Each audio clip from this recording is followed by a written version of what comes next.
गायत्री माता की जय।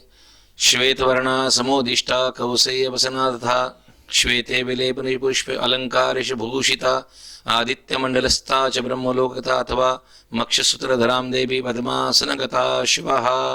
गायत्री त्रिष्टुप्जगत् निष्ठुपङ्क्त्या सह बृहत्वृष्णिः गकुप्सूचिभिः शम्यन्तु त्वः।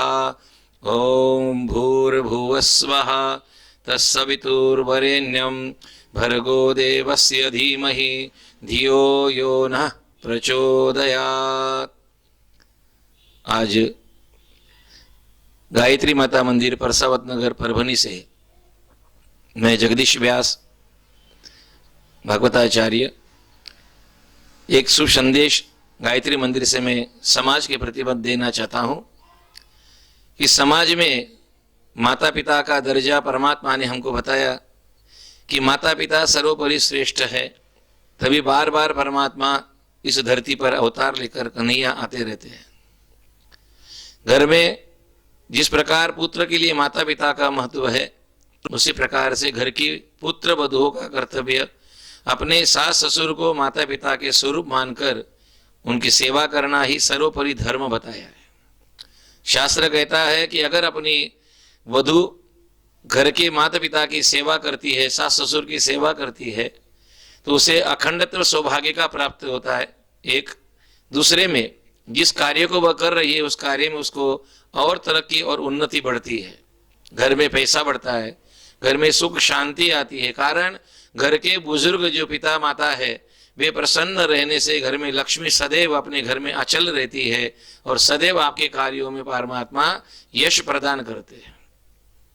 गायत्री माता मंदिर से मैं यही बात आप सभी को समझाना चाहता हूँ। हर कथा में हर माध्यम से संत लोग आपको बार बार समझाते हैं पुत्र वधुओं का खास कर्तव्य है।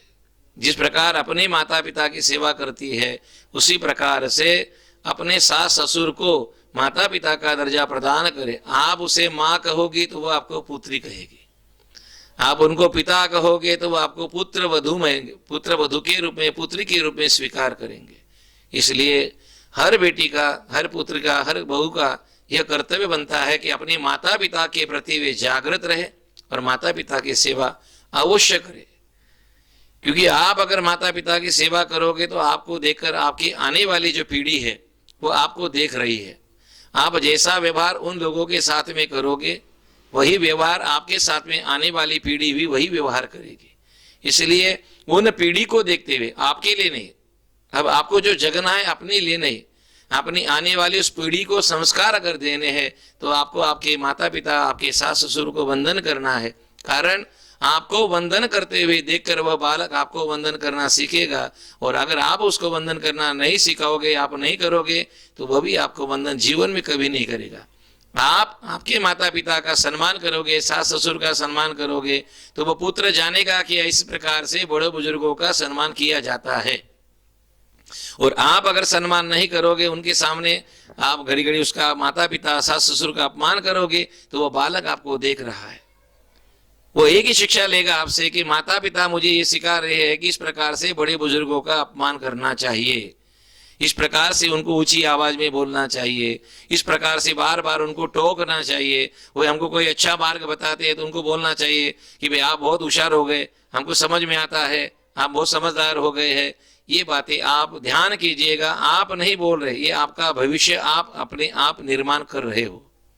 इसलिए मेरी प्रार्थना माते बहनों से यही है, वधू बहनों से यही है, मेरी बहू रानियों से यही प्रार्थना है कि वे अपने माता पिता के समान सास ससुर की सेवा करे, बालकों को वंदन करना सिखावे, स्वयं करे फिर बालकों को सिखावे, उनको संस्कार दे, सत मार्ग से लेकर चले। ये बहू का काम है और परिवार को तारने वाली बहू ही होती है, बेटियां नहीं। बेटियां तो ससुराल जा चुकी है, वे उनके घर का तारण करेगी, पर इस घर का तारण आप खुद करोगे। बेटियों ध्यान रखना, आप इस घर की आप वधू नहीं, आप इस घर की बेटियां हो। बस माता के मंदिर से देने के लिए तो बहुत कुछ है, पर मैं इतना ही आशीर्वाद दूं, आप सभी सौभाग्यवती रहो, सभी मंगल और सुख आनंद भोगो। जय माता दी।